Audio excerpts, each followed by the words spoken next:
Good morning everyone, welcome to the current affairs classes. तो आज हमारी डेट है 20 दिसंबर। आज के इंपॉर्टेंट टॉपिक्स को कवर करते हैं। पहला टॉपिक है द ई श्रम पोर्टल। तो ई श्रम पोर्टल है, न्यूज़ में क्यों था?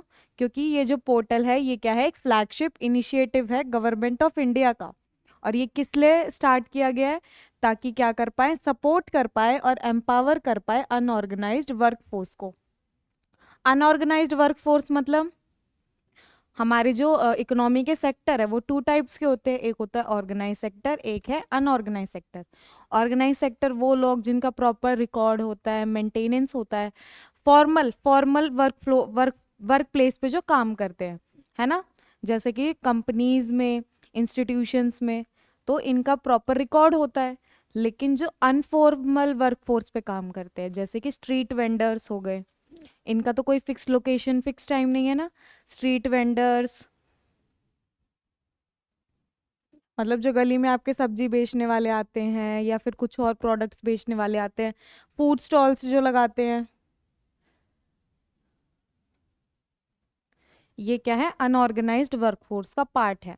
अब गवर्नमेंट कोई स्कीम निकालती है तो इनके बारे में कोई रिकॉर्ड नहीं है, तो इनको वो स्कीम का बेनिफिट नहीं मिल पाता। तो इसी के लिए, इन्हीं लोगों के बेनिफिट्स के लिए क्या है, गवर्नमेंट ने ई श्रम पोर्टल लॉन्च किया है। कौन से मिनिस्ट्री के अंडर आता है? Ministry of labour and employment. कब स्टार्ट हुआ था? 26 अगस्त 2021 को ये पोर्टल लॉन्च हुआ था। मतलब आज नहीं लॉन्च हुआ, इस ईयर नहीं है, पुराना है, लेकिन बार बार इसका न्यूज़ में मेंशन हमें देखने को मिलता है। The portal is design to create a comprehensive national database of unorganised workers. मतलब जो अनऑर्गेनाइज सेक्टर में वर्कर्स एम्प्लॉयड है ना, उनका क्या है, नेशनल डाटाबेस बनाएंगे जहाँ पे इनके रिकॉर्ड्स को क्या है, रखा जाएगा, मेंटेन किया जाएगा इनके रिकॉर्ड्स को, ठीक है। Delivery of targeted welfare schemes and benefit. और अगर गवर्नमेंट इनके बेनिफिट्स के लिए, इनके क्रेडिट्स के लिए, या इनके क्या है, बेनिफिट्स के लिए, वेलफेयर के लिए कुछ स्कीम्स बनाती है ना, तो उस डाटाबेस से हमें आइडिया हो जाएगा ना, हमको इनके लिए कितने पर्सन इन्वॉल्व है, इनको क्या क्या बेनिफिट्स देने चाहिए। तो गवर्नमेंट के पास एक आइडिया हो जाएगा इस डाटाबेस के अकॉर्डिंग। ऑब्जेक्टिव्स क्या है? सेंट्रलाइज डाटाबेस, नेशनल लेवल पे है तो सारा डाटा हमें कहाँ पे, एक सेंट्रल लेवल पे मिलेगा। मतलब अलग अलग जगह पे बिखरा हुआ नहीं मिलेगा, एक जगह सेंट्रलाइज प्लेस पे डाटा कलेक्टेड है। Access to social security schemes, वही सेम बात। सोशल सिक्योरिटी स्कीम्स है, जैसे हाउसिंग को लेके अगर कोई आई है, बैंक लोन्स को लेके आई है, तो वो स्कीम का बेनिफिट इन तक रीच हो पाएगा। स्किल डेवलपमेंट, इनका अगर हमें कोई स्किल डेवलपमेंट अपॉर्चुनिटीज़ क्रिएट करनी है, जैसे मनरेगा, ऐसे करके गवर्नमेंट की बहुत सारी स्कीम्स है ना, तो स्किल डेवलपमेंट अपॉर्चुनिटीज़ इन तक पहुंच पाएगी। प्रमोट फाइनेंशियल इंक्लूजन, इनको क्या है, हम लोग फाइनेंशियल सेक्टर में इंक्लूड कर पाएंगे। डायरेक्ट बेनिफिट ट्रांसफर, डायरेक्ट इनके बैंक अकाउंट में मनी को ट्रांसफर करके। एंड डिजिटल पेमेंट, आजकल जो हमारा यूपीआई वगैरह वाला सिस्टम ज़्यादा चल रहा है ना, तो उस मेथड से हम क्या कर पाएंगे, इनको फाइनेंशियल एक्सेसिबिलिटी प्रोवाइड कर पाएंगे। इस पोर्टल के अंडर हमें क्या है, एक यूनिवर्सल अकाउंट नंबर प्रोवाइड होगा। तो मतलब जो इस पोर्टल के अंडर पीपल रजिस्टर्ड है ना, उनको क्या मिलेगा, एक यूएएन नंबर मिलेगा, जिससे क्या होगा, वर्कर्स को रजिस्टर किया जाएगा। और क्या है, ये नंबर किससे लिंक होगा, उनके आधार से लिंक होगा, जिसके थ्रू वो क्या है, अलग अलग बेनिफिट्स को एक्सेस कर पाएंगे। तो ये हमारा फर्स्ट टॉपिक था। नेक्स्ट टॉपिक पे चलते हैं। 21st health summit of the confederation of Indian industry, confederation of Indian industries की क्या हुई है, 21st हेल्थ समिट हुई है। तो 21st एडिशन है, ठीक है। थीम क्या थी? ट्रांसफॉर्मेशन हेल्थ केयर फॉर विकसित भारत 2047। तो जो हमारा एम है कि हमें क्या है, भारत को, इंडिया को डेवलप्ड करना है, कब, 2047 तक। तो इसी के अंडर क्या है, हमने ट्रांसफॉर्मेशन का प्रोसेस अंडरटेक लिया है। यूनियन मिनिस्टर ऑफ हेल्थ कौन है? Union minister of state for health कौन है और फैमिली वेलफेयर? श्रीमती अनुप्रिया पाटिल। तो ये हमारी पर्सन रिस्पॉन्सिबल है मिनिस्ट्री से। शी इन्फॉर्म्ड, तो अब यहाँ पे जो इन्होंने एड्रेस किया है, जो हमारी श्रीमती अनुप्रिया पाटिल है ना, इन्होंने क्या है, इस कॉन्फ्रेंस में एड्रेस किया है, मतलब कुछ एक स्पीच दी है। तो उस स्पीच में सर्टेन पॉइंट्स जो है हमें ध्यान रखने वाले हैं। तो इन्होंने क्या इन्फॉर्म किया है कि जो हमारी इंडियन मेडिकल डिवाइसेस सेक्टर है ना, मतलब जो हमारे मेडिकल इक्विपमेंट्स होते हैं उसमें अलग अलग डिवाइसेस की ज़रूरत पड़ती है, ऑपरेशन के टाइम पे, एनालिसिस के टाइम पे, ट्रीटमेंट के टाइम पे। तो ये जो हमारे मेडिकल डिवाइसेस का सेक्टर है ना, ये कितनी वैल्यू है इसकी? इसकी वैल्यू है $14 बिलियन। तो आज के टाइम पे $14 बिलियन क्या है? मार्केट है किसकी? इंडियन मेडिकल डिवाइसेस की। और ये क्या है? ग्रो कर जाएगी 30 बिलियन तक। कब? 2030 तक। साथ में इन्होंने क्या बोला है कि जो एशिया कॉन्टिनेंट है ना, तो इंडिया की उसमें 4th पोजीशन है मेडिकल डिवाइस मार्केट में। तो इंडिया 4th पोजीशन पे आता है मेडिकल डिवाइस मार्केटिंग में। इससे पहले तीन कौन कौन सी स्टेट्स कंट्रीज आती है? Japan, China and south Korea. ठीक है। Among the top 20 global medical devices markets in the world, Asia में तो 4th नंबर पे है, लेकिन ग्लोबल लेवल पे देखा जाए तो इंडिया की मार्केट टॉप नंबर पे आती है, टॉप 20th नंबर पे। ठीक है, टॉप 20 में इंक्लूडेड है। अब हमारी ज्योग्राफी की इंपॉर्टेंट एक सेंचुरी आती है जिसका नाम क्या है? Gandhi Sagar wild life sanctuary.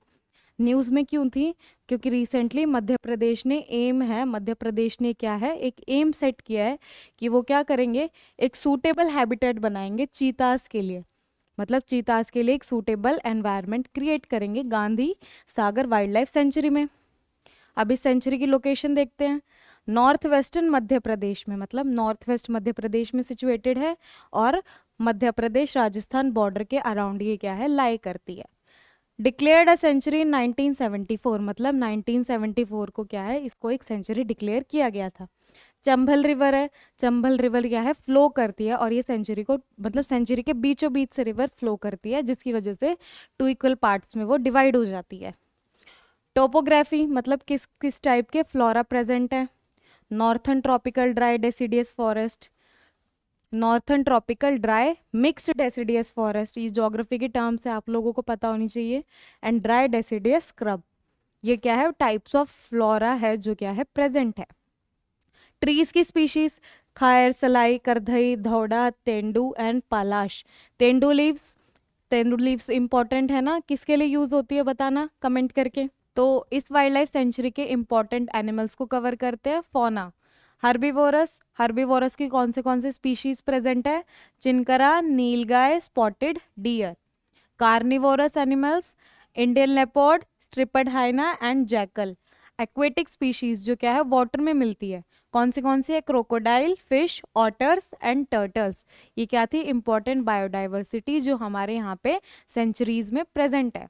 Next topic पे चलते हैं, जो आज की क्लास का लास्ट टॉपिक है। इसका नाम है फर्स्ट एवर गैंगेस रिवर डॉल्फिन की क्या है, टैगिंग की गई है। और टैगिंग कौन से मेथड से की गई है? सैटेलाइट्स को यूज करके।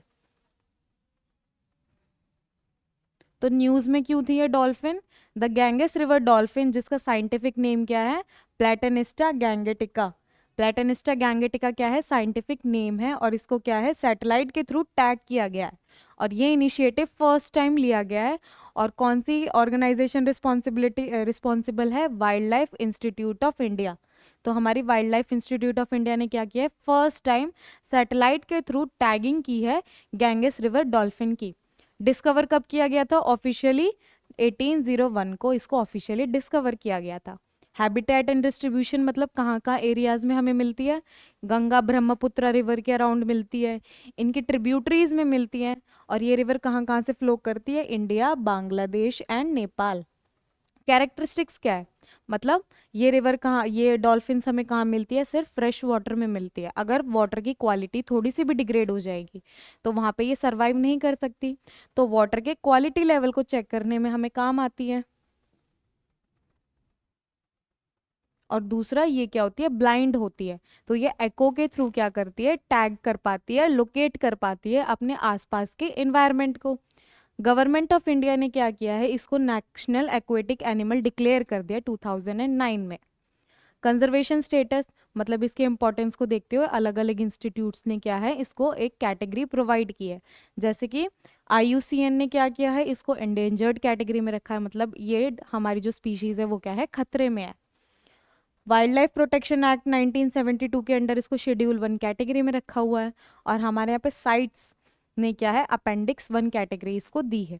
तो यही सारे इंपॉर्टेंट टॉपिक्स थे, और वीडियोस के लिए आप चैनल को सब्सक्राइब कर सकते हैं, नोटिफिकेशन के लिए बेल आइकन को दबाएं और अपने व्यूज़ को कमेंट सेक्शन में शेयर कर सकते हैं। Thank you.